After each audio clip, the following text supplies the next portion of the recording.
오늘은 창세기 48장 1절에서 22절까지 본문을 통해 하나님이 기뻐하시는 사람 하는 제목으로 같이 은혜를 나누겠습니다. 48장 1절에서 22절까지 말씀입니다.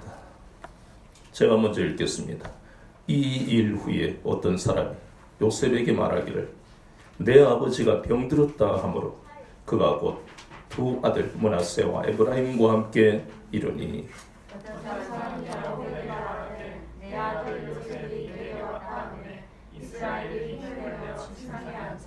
요셉에게 이르되 이전에 가나안 땅 루스에서 전능하신 하나님이 내게 나타나사 복을 주시며 내가 이르시되 내가 너를 생육하고 번성하게 하여 내게서 많은 백성이 나게 하고 내가 이 땅을 내 손에게 주어 영원한 소유가 되게 하리라 하셨느니라.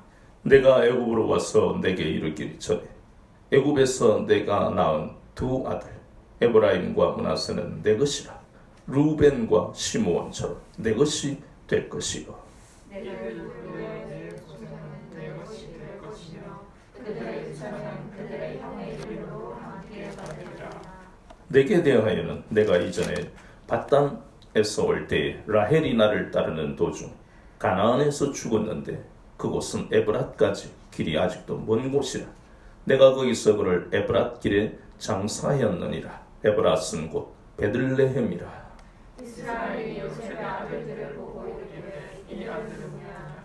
요셉이 그의 아버지에게 아뢰되 이는 하나님이 여기서 내게 주신 아들들이니이다.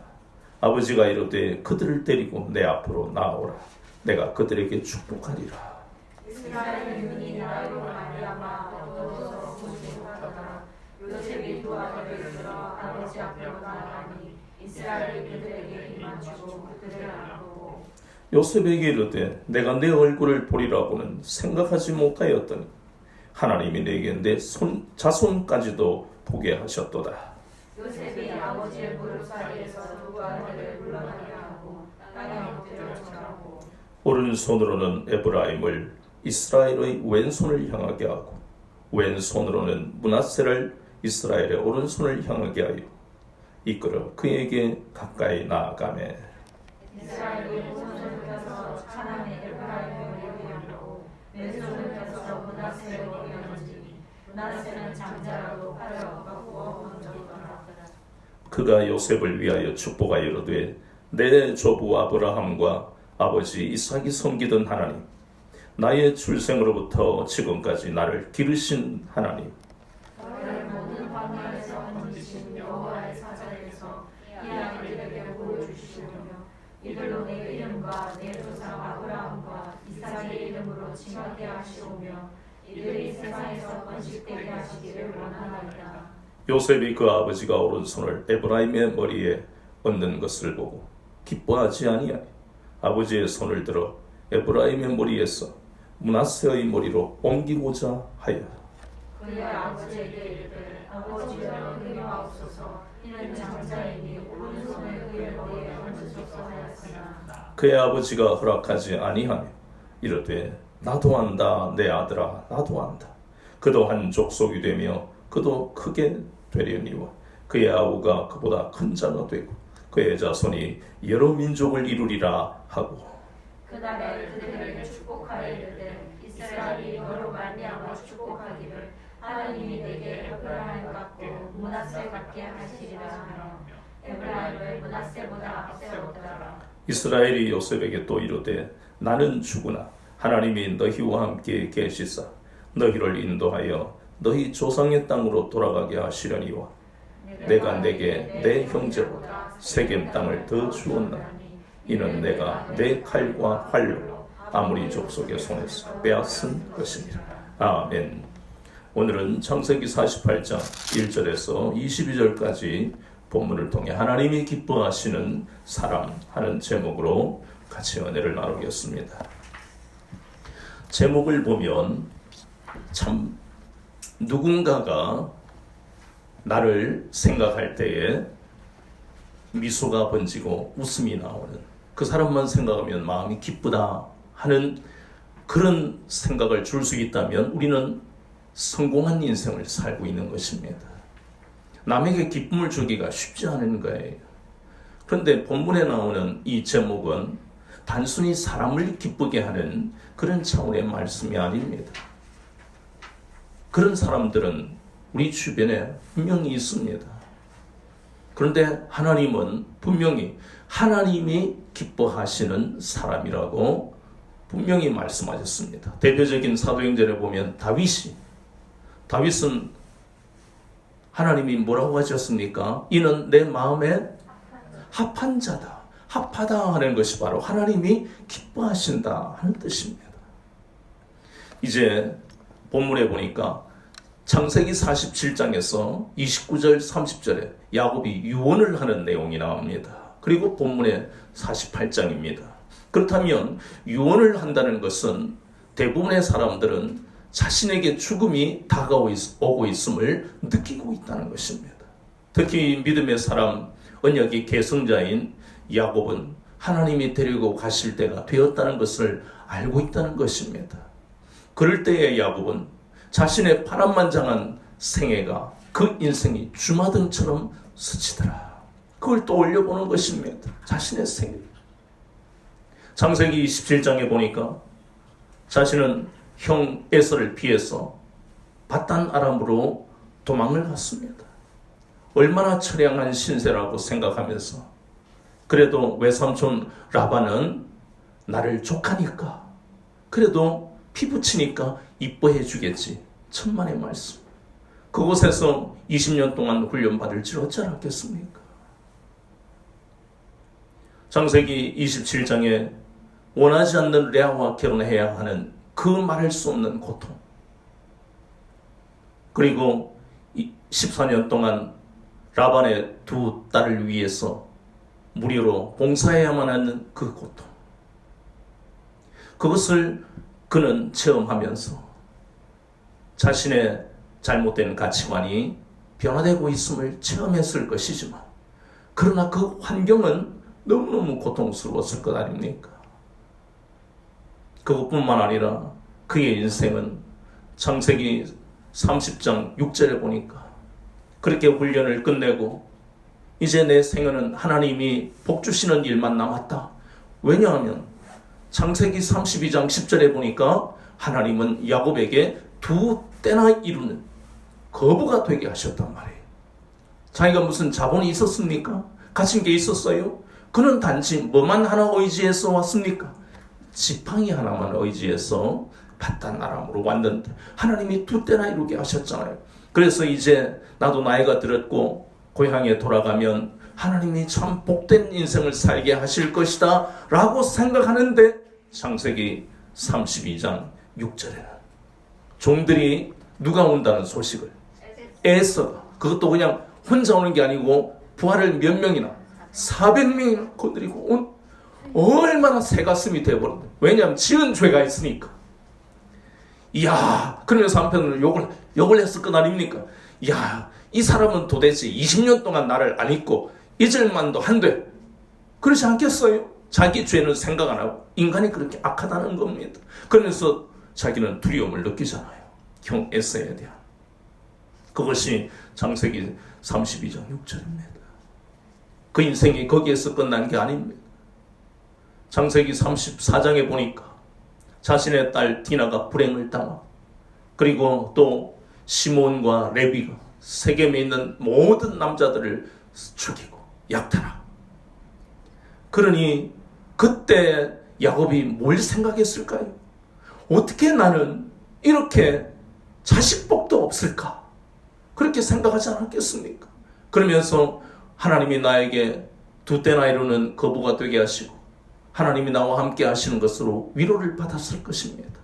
그런데 그의 인생에 원하지 않는 그 고통이 거기에서 끝나는 게 아니잖아요.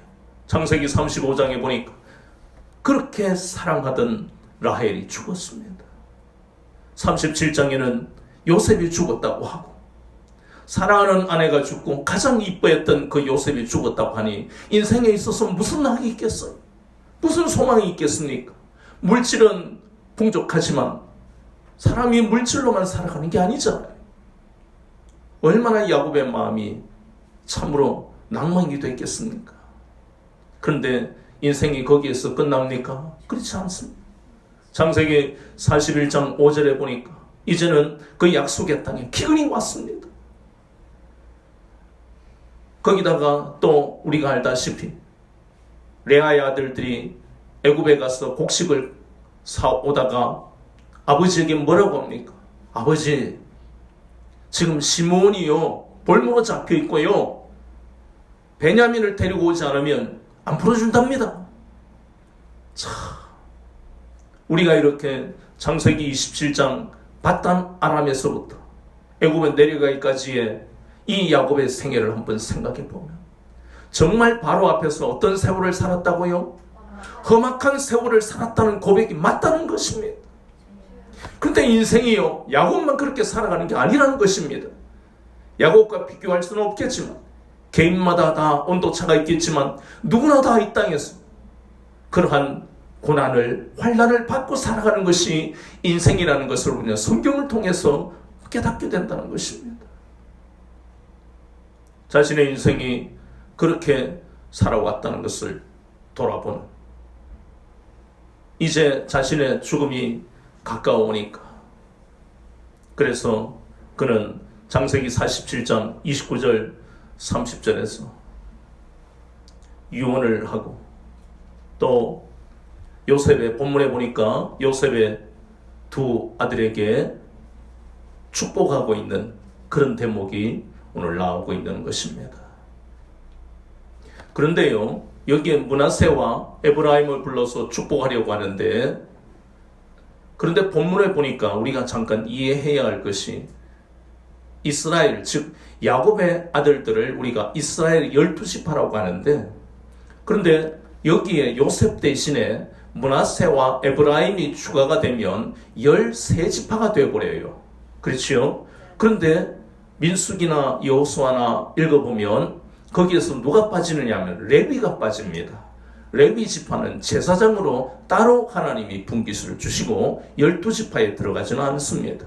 레위가 빠지면서 에브라임과 므낫세 반지파, 이렇게 해서 요단강 동쪽에 반이 살고 가나안에 또 반이 산다고 해서 반지파라, 그래서 12지파가 되는 놀라운 축복을 요셉 대신에 므낫세와 에브라임이 받습니다. 그것은 결국 장자권이 요셉에게 넘어갔다는 증거입니다. 그래서 원래는 르우벤이 받아야 될 장자권은 르우벤의 불미스러운 일로 빼앗겼고, 그리고 시므온과 레위가 받아야 되는데 그들도 세겜 사건으로 인해서 그 자리를 빼앗기고, 하나님은 요셉에게 장자권을 주셨습니다. 그런데 역대상 5장 2절을 읽어보면 성경은 그 장자권을 구분하고 있다는 것을 알 수가 있는데, 자, 우리가 족보로 볼 때 장자권은 요셉이 받은 게 맞습니다. 그런데 언약의 계승자로서의 장자권은 요셉이 아니고 누굽니까?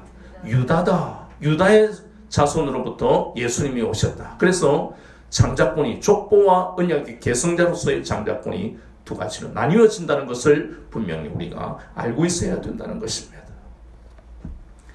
야곱은 므낫세와 에브라임을 불러서 오늘 본문에 보니까 축복을 합니다. 그런데 이상한 것은 야곱의 오른손이 누구의 머리에? 에브라임의 머리에 오른손이 갑니다. 그리고 왼손이 누구의 머리에? 므낫세의 머리를 갑니다. 이건 잘못된 것이 무엇입니까? 장자는 누군데요? 므낫세가 장자입니다. 그래서 요셉이 아버지가 지금 안수하는 거룩한 자리인데 아버지 그래야 하시면 안 됩니다 하고 말리고 있는 거예요. 아버지 그 손은 이 므낫세에게 가야 됩니다 그렇잖아요. 그런데 야곱은 지금 나이가 들어서 150세 가까이 됩니다.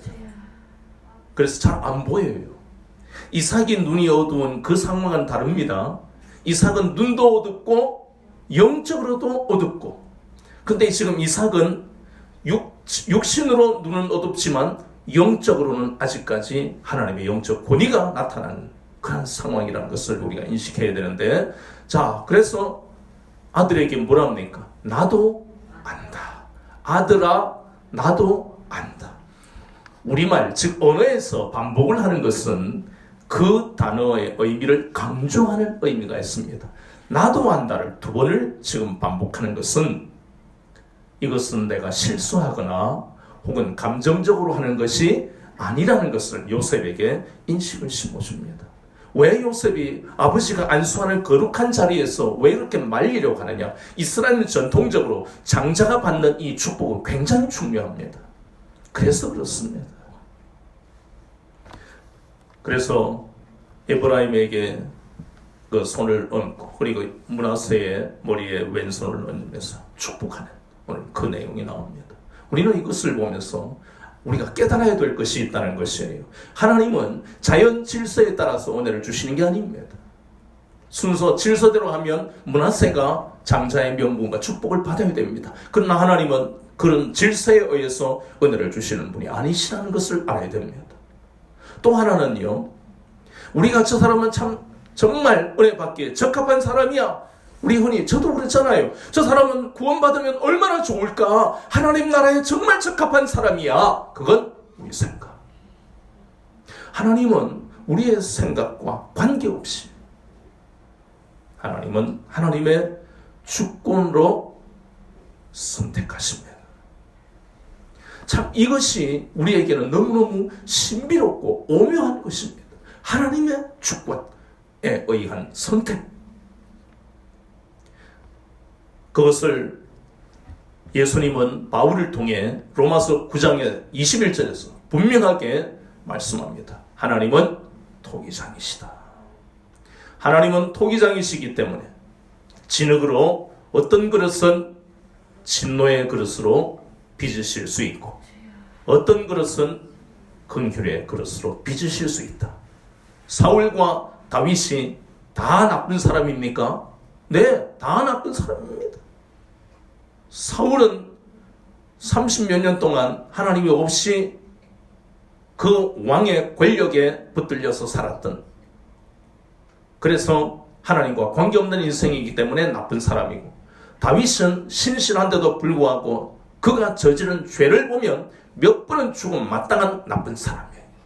그런데 어째서 하나님은 다윗을 귀하게 쓰셨느냐? 우리는 원래 다윗은 신실하니까요가 아니라는 것이에요. 하나님의 주권에 의한 선택이라는 것입니다. 성경을 보세요. 가인보다 하나님은 아벨을, 그리고 노아의 세 아들 중에 야벳보다 셈을, 너무너무 신기하지 않느냐 하는 겁니다. 본문에 보이는 것은 므낫세보다 에브라임을, 그 앞서서는 에서보다 야곱을, 그리고 우리가 잘 알다시피 야곱의 아들들이 많은데도 불구하고 하나님은 누구와 누구를 쓰십니까? 유다와 요셉을 쓰시더라는 겁니다. 룻기를 보면 똑같이 저주받은 땅에서 나오미를 통해 은혜를 받고 시어머니를 따라오려고 하는데 하나님은 오르바보다 룻을 사용하셨고, 다윗의 아들이 이세의 아들이 많지만 그 중에 말제 아들인 다윗을 하나님이 쓰시더라. 이것을 우리는 하나님의 선택이라고 하는 것입니다. 너무너무 오묘하지 않습니까? 우리가 도무지 짐작이 안 됩니다. 이사야서 55장 8절에서 9절 말씀을 보면 하나님의 생각은 우리와 다른데 하늘이 땅보다 높은 같이 우리가 짐작할 수가 없다고 말씀하고 있잖아요. 그런데 우리는 무조건 하나님의 뜻을 모르니까가 아니고, 하나님은 성경 말씀을 통해서 하나님이 어떤 사람을 기뻐하시는지를 우리에게 깨닫게 하시는 거예요. 우리가 지금까지 보았던 그 말씀 속에 하나님이 기뻐하시는 사람이 바로 야곱과 요셉이었다는 것입니다. 그래서 우리는 야곱과 요셉을 통해서 하나님이 어떤 사람을 기뻐하시는가를 배우면서 그런 사람이 되어야 된다는 것을 우리는 여기에서 보게 되는 것입니다. 요셉은 보십시오. 창세기 41장 46절에 보니까 애굽 온 땅을 다스리는 통치자가 되었습니다. 그가 바로와 피가 한 방울이라도 섞여 있는 사람이 아니에요. 전적으로 하나님이 역사하시잖아요. 그런데 더 놀라운 것은 그것이 아닙니다. 정말 우리가 세상으로 보면 대박 맞았다, 긁는다 그럽니까? 로또, 너 로또 맞았다. 이렇게 이야기하겠지요. 만약에 이런 일이 있다면. 오래전에는 개천에서 용났네. 그럽니다. 자, 그것은 인본주의입니다. 우리가 시각을 다른 차원으로 봐야 할 것은 될 수 없는 사람, 요셉이 애굽의 총리가 되었다는 그 사실도 놀랍지만 하나님의 의도는, 하나님의 뜻은 총리가 되었다는 그 사실에 우리가 초점을 맞추는데 있지 않다는 것을 우리 깨닫게 하시는 거예요. 총리가 되는 것은 대단한 것이, 오랫동안 한국은 유교와 불교의 영향으로, 특히 유교의 영향으로 가장 중요한 것이 입신양명이었습니다.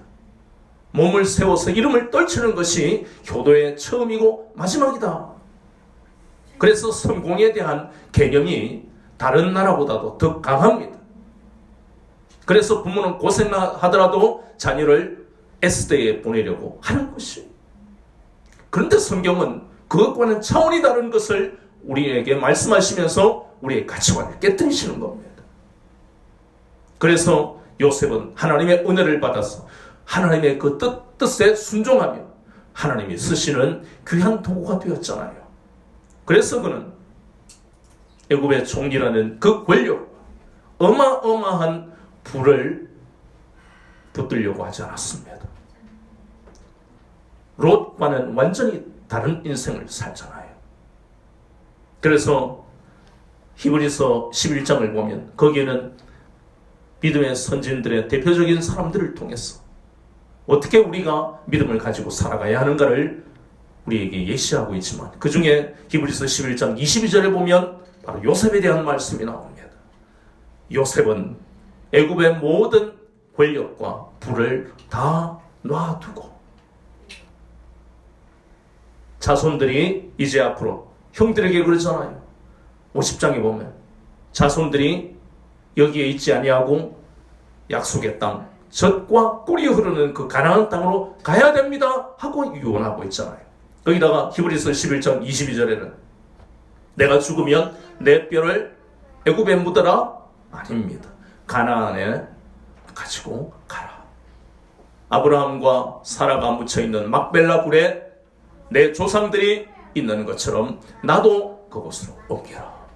이 요셉은 이 땅에 말할 수 없는, 그 이해할 수 없는 고난 속에서도 믿음을 지켰고, 세상에 둘도 없는 그러한 부귀영화와 권력을 가졌지만 신앙을 지켰고, 마지막 임종 때에도 신앙을 지킨 특별한 사람이었습니다. 그러니 이런 사람이 바로 하나님이 기뻐하시는 사람이다. 야곱과 요셉을 통해서 하나님이 어떤 사람을 기뻐하시는지를 우리가 보았다는 것입니다. 물론 우리는 이 각박한 세상에서 한 번씩 우리가 돈줄 낸다, 그런 표현을 우리가 매스컴에서 보면서 위로가 되는 사람들이 많잖아요. 그러면서 이구동성으로 뭐라 합니까? 아직 이 사회는 아직 살만하다. 왜요? 그 사람들이 국민들에게 기쁨을 주니까. 특히 유명한 스포츠맨들은 그런 기쁨을 주잖아요. 예를 들어서 우리가 잘 아는 그 김연아 하는 피겨스케이트입니까? 그 선수가 얼마나 우리에게 기쁨을 주었습니까? 거기다가 나라가 힘들 때마다 양궁 선수들이 우리 국민들에게 위로가 되었고요.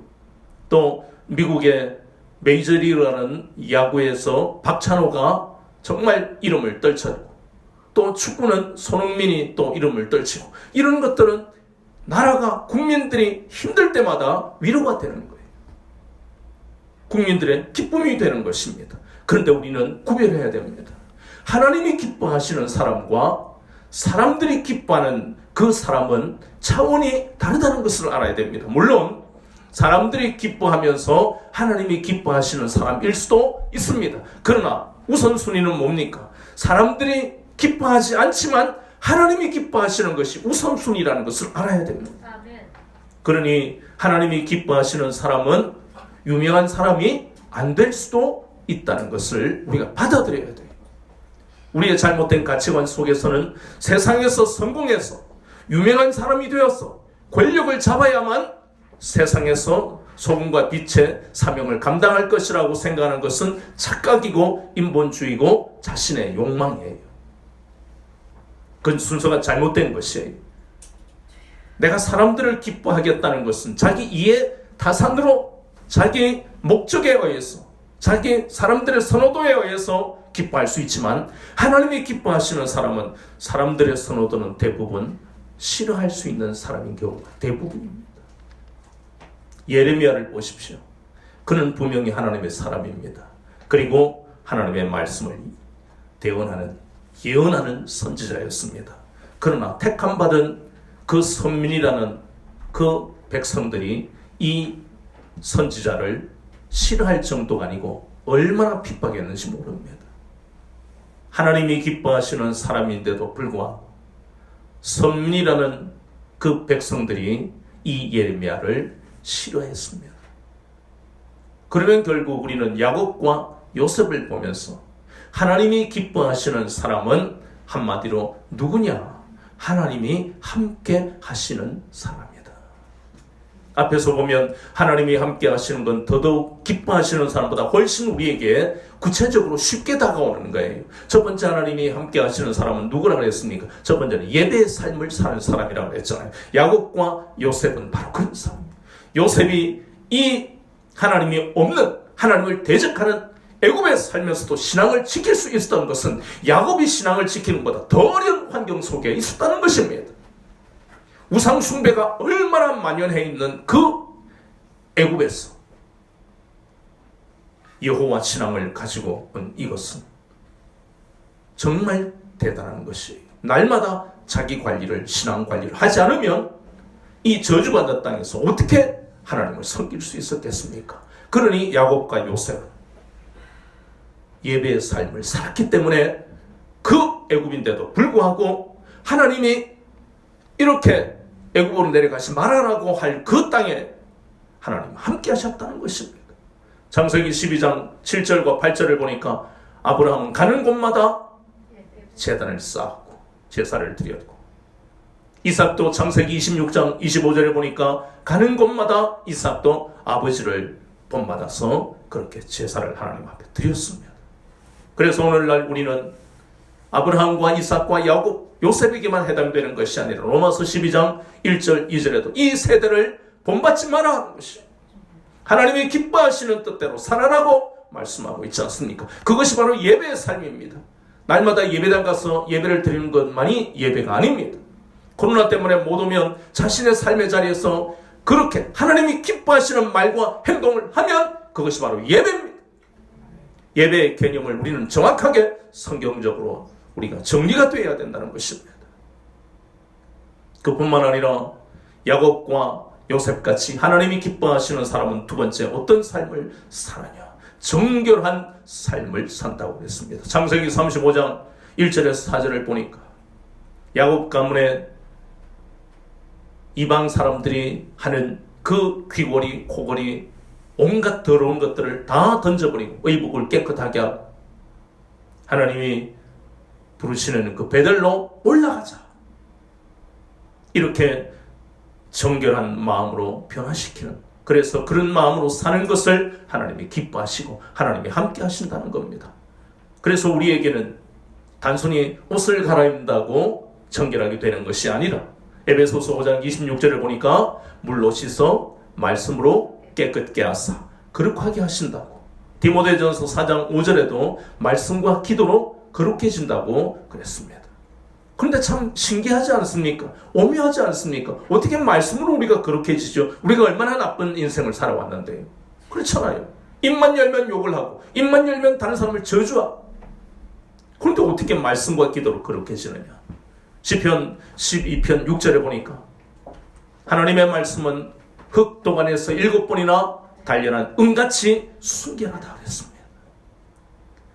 그게 바로 말씀이라는 겁니다.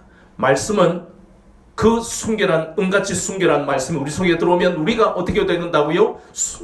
정결하게 된다는 것입니다. 또 세 번째, 하나님이 기뻐하시고 하나님이 함께 하시는 사람은 바로 오직 하나님만 섬기는 삶을 사는 사람입니다.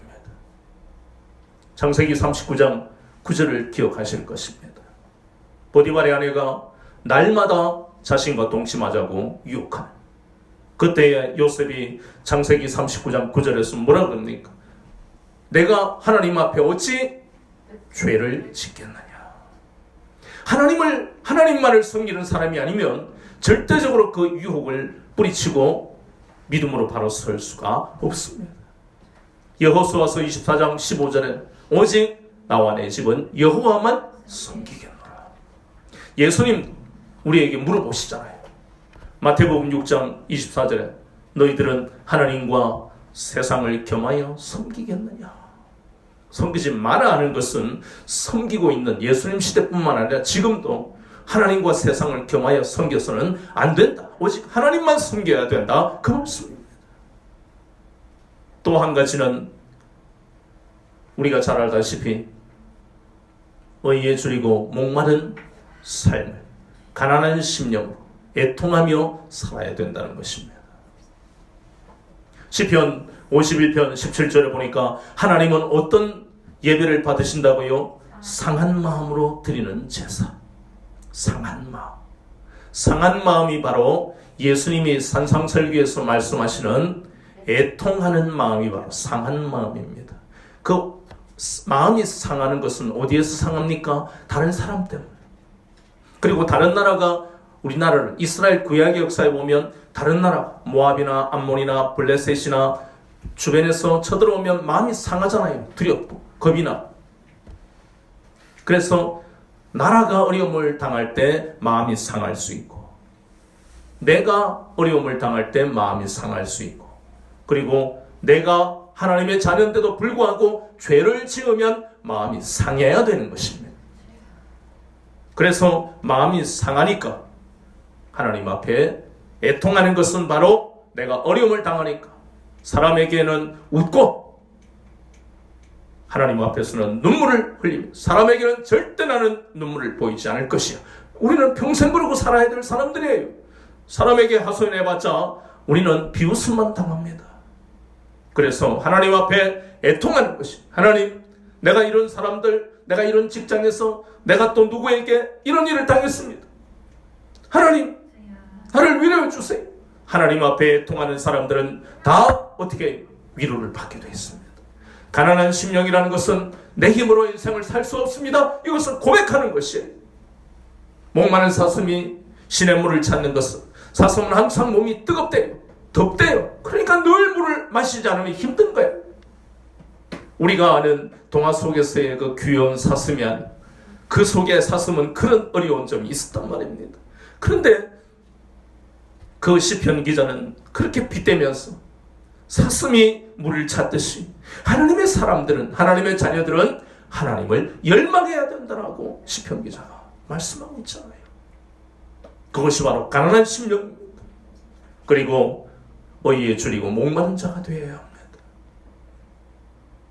우리가 신앙생활하면 어느 순간에는 이 세상에 좋은 것은 이제 별로 흥미가 안 가지고, 그것은 별로 맛있는 것, 비싼 것도 먹어도 그때뿐이고, 그것보다 더 차원이 다른 이렇게 우리 주 예수 그리스도를 위해 살아가는 이것이 바로 의에 줄이고 목마른 것임을 체험하게 되어 있습니다.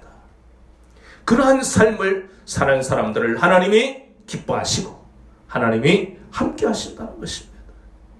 하나님은 이렇게 하나님이 기뻐하시는 사람에게 본문에 보니까 복을 주신다고 분명히 약속하셨습니다. 3가지 복을 주신다고 본문에 말씀하고 있어요. 첫 번째, 우리가 보는 본문에 보니까 15절의 맨 마지막, 지금까지 나를 기르신 하나님, 이것이 첫 번째 복입니다. 하나님이 기뻐하시는 사람은 첫 번째 어떤 복을 받는다고요? 하나님이 기르신다는 겁니다. 이걸 좀 쉽게 말해서 하나님이 그의 일생을 인도하신다는 뜻이에요. 기르신다는 표현을 왜 썼느냐? 하나님은 우리의 목자시니까. 시편 23편에 여호와는 나의 목자시니 내게 부족함이 없으리로다. 그가 나를 푸른 초장에 누이시고 쉴만한 물가로 인도하시는 도다. 목자신 거예요. 우리는 양이, 창세기 31장 40절에서 42절까지 보면 외삼촌 라반 때문에 얼마나 고통당하는 그 인생을 살았던 야곱이 외삼촌 라반에게 내가 당신의 그 악한 마음으로 인해서 낮에는 더위와 밤에는 추위와 싸우면서 당신의 모든 불의와 불법 속에서 내가 여기까지 왔다. 그런데 하나님이 인도하셨다는 거예요. 창세기 31장 40절에서 42절. 만약에 하나님이 나를 도우시지 않았다면 나는 거지가 되어서 쫓겨났을 것인데 하나님이 나를 기르시고 인도하셨다고 고백하는 대목이 나옵니다. 에스라서 7장 9절에 보면 제2차 포로 귀환의 지도자로서 하나님은 에스라를 쓰셨는데 880km나 되는 그 먼 길, 880km 같으면 부산에서 서울까지 2번을 왔다 갔다 해야 할 거리예요. 넉 달이나 걸리는 그 먼 길. 하나님이 그들을 도우셨다고 에스라는 고백합니다. 하나님의 선한 손에 도우심으로 내가 이 예루살렘에 우리가 무사히 도착했다. 우리 인생이 그렇다는 것이에요. 880km나 되는 그 먼 길에 어떤 일이 있을지 모르는 그 막연한 두려움이 얼마나 포로에서 귀환하는 유다 백성들과 에스라를 힘들게 했겠습니까? 우리 인생이 그래요. 넉 달 동안 그렇게 와버리면 끝나는 것 같지만 우리 인생은 넉 달로 끝나는 인생이 아니잖아요. 태어나서 우리가 70대, 80대 혹은 100세 이렇게 살아가는 그 인생 속 어떤 일이 우리를 힘들게 할지 아무도 모른다는 것입니다. 그런데 우리는 하나님이 기르시는 인생, 하나님이 도우시는 선한 손에 도우심으로 살아가는 인생이 되었다는 것이 그것이 우리가 받은 복이라는 것입니다. 우리 눈앞에 어젯밤에 꿈에 이 목사에게 하나님이 나타나셔서 이 목사야 집 앞에 땅을 파보아라. 내가 금괴를 10톤을 숨겨놓았다. 이러면 잠도 안 오겠지요. 새벽까지 잠도 안 오고 와 이제 끝났다. 목회고 뭐고 이제 끝났다. 고생 끝. 그런데 하나님은 금괴를 우리에게 주시는 게 아니고 필요한 사람에게는 주시겠죠. 그런데 그 복이 물질이라는 제한된 것으로 하나님이 말씀하시는 게 아닙니다. 하나님이 일생을 평생을 인도하신다는 것은 그 인도하심 속에 이렇게 물질의 부유함을 체험할 때도 있고 그러니까 물질로만 제한적으로 하나님이 복을 주신다는 의미가 아니에요. 모든 것이 다 포함된 일생을 사는 것입니다. 그것이 바로 시편 23편의 말씀이에요. 예수님은 요한복음 10장 11절에 나는 누구라고요? 선한 목자라. 선한 목자는 양을 위하여 자기 목숨을 버린다. 이런 사랑이 어디 있습니까? 이런 복이 어디 있어요? 다른 사람을 위해서 희생한 사람을 이 세상에서는 의인이라 그럽니다. 그런데 다른 사람을 위해서 희생했지만 그 사람의 영혼을 구원한 것은 아닙니다. 너무너무 고귀하고 가치 있는 일입니다. 고개가 숙여집니다. 그러나 영혼을 구원하는 것하고는 다른 문제입니다. 예수님은 단번에 제물 되셔서 지금도 유효한 것이 예수님 시대에 살고 있지 않지만 누구라도 예수님을 영접하기만 하면 동이 서에서 먹는 것 같이 죄의 문제가 해결이 되고 죄사함을 받고 하나님의 자녀가 되는 놀라운 복을 허락하시고 있다는 것입니다. 이것이 바로 하나님이 기르시는 복입니다. 두 번째, 하나님이 기뻐하시는 사람에게 주시는 복은 본문에 보니까 이 땅에 사는 동안 모든 필요를 채우신다는 겁니다. 창세기 27장 27절 28절을 기억해 보십시오. 이삭이 야곱에게 장자인 줄 알고 축복할 때에 너는 이제 앞으로 일생을 사는 동안 하늘의 이슬과 땅의 기름짐이 채워지는 복을 받을 것이고 만인이 내 앞에서 굴복할 것이다. 이것처럼 큰 복이 어디 있습니까? 그런데 그 복을 야곱에게만 하나님이 주시는 것이 아니고 하나님이 기뻐하시는 사람에게도 이 복을 주신다는 것입니다.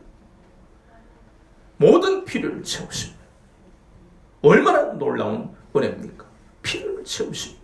이 땅에 사는 동안 우리는 얼마나 필요한 것이 많은지 몰라요.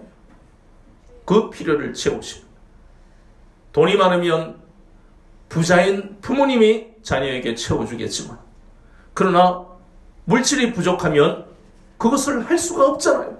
그런데 하나님, 우리 형편과 관계없이 이 땅에 사는 동안 일평생 우리의 필요를 채우시겠다고 약속하셨다는 겁니다. 누구에게요? 아무나에게요? 아닙니다. 천만의 말씀. 부잣집 아들에게만요? 아닙니다.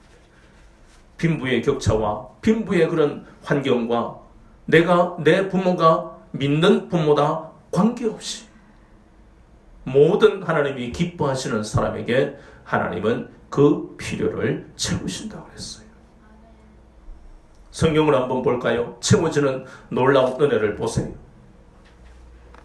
창세기 33장 10절에 보니까, 32장 10절에 보니까 지팡이 하나를 들고 갔던 그 야곱, 바단 아람에서 20년을 연답받았는데, 세상 같으면 노동은 했는데 무임금에 그 사업주로 인해서 땡전 한 푼 못 받고 나온 그런 불쌍한 저주받은 인생이 아니고, 하나님은 두 때나 이루는 놀라운 채워지는 역사를 체험한 것이 야곱입니다.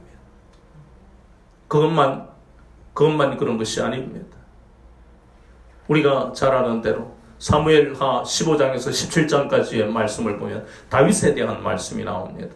다윗은 노년의 아들들로 인해서 얼마나 고통스러운 인생을 살고 있었습니까? 그런데 압살롬이 쿠데타로 아버지를 몰아내고 왕좌를 차지한 그때에도 그 백발의 다윗이 힘없는 백성들 몇몇과 도망가는 그 길에 하나님은 그의 인생을 떠나지 아니하시고 또 오셨는데, 그가 다시 왕권을 회복할 수 있도록 사람을 보내셔서 사독이라는, 그리고 아비아달이라는 사람, 그리고 후세라는 사람을 압살롬 왕궁에 놓고, 그리고 압살롬이 바른 판단을 못하고 아히도벨의 말을 듣지 않도록 후세를 세우시고, 그리고 이때와 600명이라는 이 이방인을 통해서 위로하시고, 그뿐만 아니라 싸울 수 있도록 바르실레라는 돈이 많은 이 사람을 통해서 전쟁에 필요한 물자를 구입할 수 있도록 하나님의 필요를 채우시고, 노년이 되어도 하나님은 다윗을 이렇게 필요를 채우셨어요. 열왕기상 17장에 보면 북이스라엘이 하나님 앞에 불순종하고 우상숭배하고 3년 반 동안 비가 오는 거예요. 우리가 보는 이 창세기 말씀 보세요. 애굽을 제외하고는 대기근에, 애굽에도 대기근이 왔고 근동에도 대기근이 왔어요. 이렇게 비가 2, 3년만 안 와도 사람들은 살 수가 없는 거예요. 근데 하나님은 그리 시냇가에 그 시냇가만큼은 물을 남겨놓으시고 엘리야를 먹게 하시고, 그리고 까마귀를 통해서 떡과 고기를 먹이시고, 그리고 사르밧 과부를 통해 이 3년 반이라는 기간 동안 준비된 선지자가 되게 하신 놀라운 그 하나님의 채우심이 열왕기상 17장에 나오잖아요. 이렇게 엘리야만, 그리고 우리가 보았던 그 야곱에게만, 그리고 요셉도 마찬가지. 창세기 41장 46절에는 애굽의 총리가 되는 그 총리로 인해서 결국은 애굽을 구하는 뿐만 아니라 야곱 가문을 언약의 계승자의 가문으로 이어가는 놀라운 그 하나님의 채우심이 있었잖아요. 학개서 2장 8절을 보면 은도 내 것이요 금도 내 것이요, 이 땅에서 물질의 어려움이 있을 때마다 하나님이 어떻게 채우신지를 약속의 말씀을 붙들어야 되는 것이에요. 빌보서 4장 19절 나의 하나님이 그리스도 예수 안에서 영광 가운데 그 풍성한 대로 너희 모든 쓸 것을 채우시리라 그래요. 채우시리라. 아멘. 데살로니가전서 3장 6절을 보면 바울은 고린도 교회에서, 고린도 도시에서 참 사역이 고통스러웠어. 너무너무 힘들어할 때 데살로니가 교회로부터 동역자들이 오잖아요. 와서 바울 선생님, 데살로니가 교회의 성도들의 믿음이 얼마나 잘 자라고 있는지 모릅니다. 그리고 그들이 이렇게 연보를 준비해서 선생님을 돕기 위해, 그리고 고통당하는 예루살렘 교회를 돕기 위해서 연보를 보냈습니다. 그것이 바로 믿음과 사랑의 기쁜 소식. 이것이 바로 우리의 삶의 필요를 채우시는 하나님의 놀라운 약속들이 이렇게 성경 속에 있다는 것이. 세 번째는 하나님이 기뻐하시는 사람에게 주시는 세 번째는 모든 환난에서 건지신다는 것입니다. 고난과 환난은 믿는 자에게 반드시 있어야 할 하나님의 섭리지만 거기에서 우리 힘으로 고난과 환난을 이길 수는 없지만 하나님은 약속하셨어요. 하나님이 기뻐하시는 사람들은 모든 환난에서 건지신다. 창세기 31장 40절에서 42절 보세요. 그 악한, 교한한, 야비한, 비열한 그 외삼촌, 남도 아니고 그 사람에게 20년 동안 고통당하는 야곱을 하나님은 내버려 두지 아니하시고 20년 동안 함께 하실 그 하나님뿐만 아니라 건지신 하나님이셨잖아요. 하나님이 건지시는 것은 이렇게 야곱뿐만 아니라 창세기 39장에 보면 요셉이 보디발의 집에서 노예 생활을 하고 지하 감옥에 갇혀있는 죄수의 신분이었지만 하나님이 그 환난에서 건지셨다는 겁니다. 창세기 33장 4절에 보면 에서 때문에 두려워하는 그 야곱을 하나님이 위로하시고 그리고 에서가 야곱과 끌어안으면서 화해하는 놀라운 하나님의 건지심을 체험하게 하잖아요. 창세기 35장 5절에는 세겜에서 시므온과 레위가 살인과 약탈을 저지르고 난 다음에 근방에 있는 족속들이 이제 이 야곱 가문을 죽이면 어떻게 할 거냐. 그런데 하나님은 그 근방에 있는 그 족속들을 하여금 두려워하게 만들고 무사히 세겜을 벗어나도록 하나님이 역사하시는 거 보세요. 하나님이 우리를 모든 환난에서 건지신다는 것입니다. 우리가 잘 아는 말씀을 한번 보면요. 하나 찾아봅니다. 역대상 4장 10절입니다. 우리가 잘 아는 야베스의 기도 역대상 4장 10절입니다. 자, 역대상 4장 10절. 구약 614쪽에 있는 역대상 4장 10절에 자, 한번 보세요. 제가 읽어드립니다. 야베스가 이스라엘 하나님께 아뢰어 이르되 주께서 내게 복을 주시려거든 나의 지역을 넓히시고 주의 손으로 나를 도우사 나로 환난을 벗어나 내게 근심이 없게 하옵소서. 아멘. 여기에서 우리가 구분해야 될 것은 환난이 나에게 오지 않게 해주세요라고 기도하는 그러한 내용의 성경 말씀은 단 하나도 없습니다. 환난이 없게 해달라고 기도하는 건 잘못된 것이 고난은 반드시 오게 돼 있다고 우리가 로마서 8장 17절과 빌립보서 1장 29절에서 우리가 나누었잖아요. 그런데 야베스는 뭐라고 기도합니까? 나에게 고난이 없게 해주세요가 아니고 모든 환난에서 나를 건져주세요. 이것이 뭐예요? 성경 말씀을 가지고 기도하는 야베스의 기도예요. 이거는 기복주의가 아닙니다. 야베스의 기도는 잘못된 게 아니에요. 오늘 우리가 여기에 나오는 야곱이 요셉과 그의 아들들에게 축복하는 그 본문의 말씀을 보니까 모든 환난에서 건지시는 것이 바로 성경적이라는 것입니다. 우리 힘으로는 그 환난을 이길 힘이 없기 때문에 하나님은 이렇게 건져주신다는 겁니다. 자, 저를 보세요. 오늘 우리는 하나님이 기뻐하시는 사람은 곧 하나님이 함께 하시는 삶을 살고 있는 사람이라는 것을 깨닫게 되는 것이고 그것은 바로 히브리서 5장 14절에 나오는 장성한 자라는 것을 우리가 비로소 깨닫게 됩니다. 장성한 자는 죽기 전에 장성한 자가 되는 게 아닙니다. 자연 질서하고 관계없다고 그랬어요. 뭐 하기만 하면 장성한 자가 됩니까? 하나님이 기뻐하시는 삶을 살면 하나님이 함께 하시는 삶, 예배의 삶을 살고 정결한 삶을 살고 하나님만 섬기고 그리고 가난한 심령으로 애통하며 어이에 즐거운 목마른 삶을 사는 사람들은 모두가 누가 된다고요? 장성한 자가 되는 거예요. 왜냐하면 장성한 자는 이미 세상의 가치관과 사고방식으로 인본주의로 살아간 사람이 아니기 때문에. 그래서 오늘 하나님은 그렇게 사는 삶에 첫 번째 그의 일생을 인도하시고 모든 필요를 채우시고 그리고 세 번째는 모든 환난에서 건지신다고 약속하셨습니다. 이것이 바로 장성한 자가 받는 복이요 하나님이 기뻐하시는 자가 받는 복입니다. 이런 약속을 그리고 상급을 향해서 이 땅에서 믿음을 지키시면서 하나님을 의지하고 살아가는 여러분 되시기를 주님의 이름으로 축복합니다.